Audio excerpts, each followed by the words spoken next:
Enseignement 0. Onjikuden. En japonais sur le bouddhisme, leçon 31. L'adaptation du bouddhisme aux différentes cultures. Le bouddhisme, la religion de l'inculturation par excellence, le principe Zuiobini ou Sankofa, dans la mesure où le principe universel ou loi universelle régit tous les phénomènes de l'univers, y compris les êtres humains, leur environnement et leur culture indifféremment des considérations spatio-temporelles. Le bouddhisme a depuis l'ère présente intériorisé les cultures et traditions des sociétés où il s'est étendu. Le bouddhisme, en effet, a pour credo le respect profond de la diversité, en ce que celle-ci n'aille pas à l'encontre du sutra du lotus. Ainsi, tour à tour, le bouddhisme s'appropria des aspects de la culture indienne, puis des pays d'Asie du Sud-Est, et enfin celle du reste du monde suivra. La première inculturation, l'incorporation de la culture indienne en Inde, et sous la houlette d'un Indien, le bouddhisme s'est profondément inspiré de la culture indienne dominée par le brahmanisme. Il emporte encore nombre de ces aspects.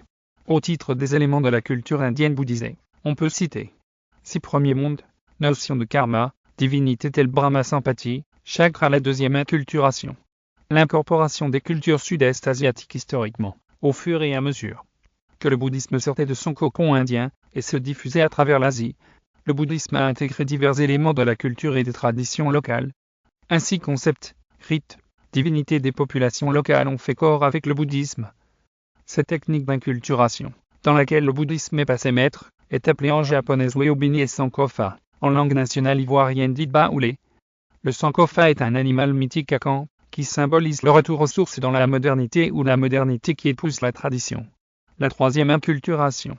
Aujourd'hui et demain, le bouddhisme célébrera les cultures et traditions des autres peuples du monde. Kosen Rufu universel rime renforcement, avec intériorisation des traditions et cultures des bodhisattvas et bodhisattvas sortis des terres, indifféremment de leur situation géographique notamment d'Asie. Tout se fera suivant les instructions ci-après données par le Daisanin. Quand nous examinons les sutras et les traités, nous découvrons ensemble l'existence d'un précepte indiquant de suivre les coutumes de la région. Selon ce précepte, dès lors que l'on ne commet aucune faute grave, même si cela conduit à s'éloigner légèrement des enseignements bouddhiques, il vaut mieux éviter de s'opposer aux us et coutumes d'un pays. Ce précepte a été exposé par le Bouddha. Dixit le Daisanin, une récitation des chapitres moyens opportuns, et la durée de la vie de l'ainsi venu. Après avoir ingéré cette capsule didactique, il vous sera loisible d'approfondir vos connaissances sur cette thématique en vous référant à mes sutras, écrits d'un Bouddha, en sanskrit, où elle est longuement développée. Ces sutras sont disponibles, en français, version originale, en anglais et en allemand en livre broché, et en e-book Kindle sur tous les sites de vente Amazon.